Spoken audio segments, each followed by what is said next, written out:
আপনি কি জানেন শাকিব খান বিএনপি করতো? তো আমি এই লাইনটা বলার সঙ্গে সঙ্গে হয়তো অনেকগুলো খিস্তি, অনেকগুলো কমেন্টস এখানে ড্রপ হয়ে যাবে, যে আপনারা কমেন্ট করবেন যে, "ভাই তুই কি মানে গাঁজা খেয়ে ভিডিও করিস, বা তুই অমুক তমুক, তুই কি কিছু জানিস না যে এই শাকিব খান হাসিনাকে মানে শুভেচ্ছা জানিয়ে অনেক ভিডিও হ্যান ত্যান।" তো দেখেন, আওয়ামী লীগ সরকার ব্যাপারটা এরকম সিস্টেমেটিক ওয়েতে সে এমনভাবে যাচ্ছিল যে যে যে কোনো দল থাকুক না কোনো, সবাইকে আওয়ামী লীগ হতেই হবে, এরকম একটা ব্যাপার। তো সেখানে একাত্মতা মন থেকে শাকিব খান প্রকাশ করেছিল কি করেনি সেটা পরের কথা, কিন্তু শাকিব খানকে একটা লিওজি আওয়ামী লীগের সঙ্গে করতে হয়েছিল। এটা প্রত্যেকেরই করতে হয়, কিন্তু শাকিব খান কোথাও কোনো দখল করতে যায়নি, বা কোথাও কোনো রকম কিচ্ছু করতে যায়নি, কোথাও কোনো রকমের ঝুট ঝামেলার ভিতরে যায়নি। কারণ আজকে শুধু ভক্ত মানুষের একটাই দাবি যে শাকিব খান কেন স্টুডেন্টদের পক্ষ হয়ে একটা পোস্ট করলো না। এটা আমারও মনের তীব্র ব্যথা। হ্যাঁ, চাপ ছিল, ভয় ছিল, কিন্তু সে শাকিব খান। চাপ ভয় অন্য সবার থাকতে পারে, তার থাকতে পারে না। শিল্পী সমিতির নির্বাচন থেকে শুরু করে শাকিব খানের উপর যে প্রেশার হয়েছে, সেখানে হাসিনার বিপক্ষে যে দুইটা কথা বলা, ওই সময় শাকিব খানের পক্ষে কঠিন কিছু ছিল না।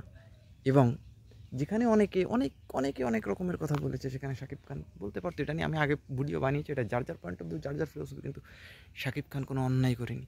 শাকিব খান, হ্যাঁ, অন্যায় সে সহ্য করেছে, তার সামনে অন্যায় হচ্ছে, সে প্রতিবাদ করতে পারতো, কিন্তু করেনি। হ্যাঁ, এটা এটা একটা মহা অন্যায়, কিন্তু এই অন্যায়তে অন্যায়কারীদের মতো সাজা আপনার হতে পারে না।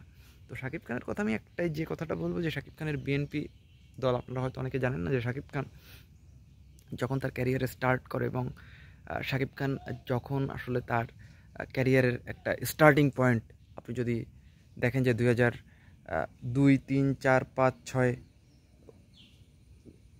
মানে 3, 4, 5, 6, 7 যখন স্টার্টিং পয়েন্ট, তখন কিন্তু বাংলাদেশে বিএনপি সরকার ক্ষমতায় ছিল, এবং শাকিব খান তখন তাদের সঙ্গে একাত্মতা প্রকাশ করেছিল, এবং শাকিব খানের কিন্তু ছবিও আছে।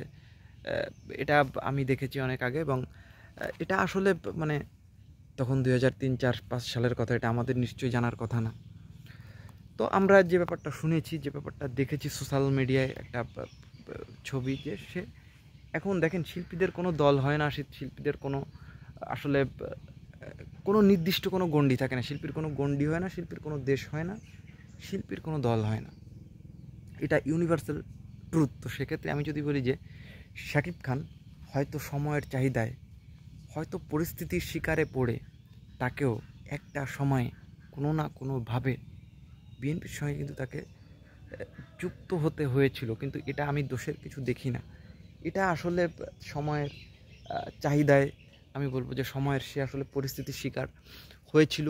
কিন্তু আপনি যদি তার রাজনৈতিক টোটাল একজন শাকিব খানকে যদি আপনি রাজনীতির বাইরে এসে যদি আপনি দেখেন, তো আমার পার্সোনাল পয়েন্ট অফ ভিউ থেকে তিনি বিএনপি হোক, আওয়ামী লীগ হোক, তিনি কোনো দলের সাথে একাত্মতা মন থেকে প্রকাশ করেনি। এটা একজন শিল্প সত্তা, যে শিল্পী সবাইয়ের, আওয়ামী লীগ আসবে আমি আওয়ামী লীগের, বিএনপি আসবে আমি বিএনপি। হ্যাঁ, তার মানে এই না যে আমি আওয়ামী লীগ আসলে আওয়ামী লীগ করবো না, বা বিএনপি আসলে বিএনপি করবো না। এটা ভুল ধারণা। আপনাকে যারা ভালো কাজ করবে তাদের সঙ্গে একাত্মতা প্রকাশ করতে হবে। এখন একটা দল আসলে তারা ভালো মন্দ যা করুক না, কোনো একাত্মতা কিছুটা প্রকাশ করতে হয়, কিন্তু তার মানে আমি দালালি, পাচাটা, এগুলো যেটা রিয়াজ এবং ফেরদৌসরা করেছে, এবং এইখানে কিন্তু রিয়াজ এবং ফেরদৌসের সঙ্গে শাকিব খানের একটা বিস্তর তফাৎ হয়ে গেছে। শাকিব খানকে মানুষ এত ভালোবাসে, এবং রিয়াজ ফেরদৌসকে মানুষ গালাগাল দিচ্ছে। তো যাই হোক, এটা নিয়ে আমার বেশ কিছু কথা, আমার বক্তব্য ছিল। তো ভিডিওটি কেমন লাগলো, ভালো লাগলে লাইক, কমেন্ট, শেয়ার জানিয়ে দেবেন আপনাদের মূল্যবান মতামতটি।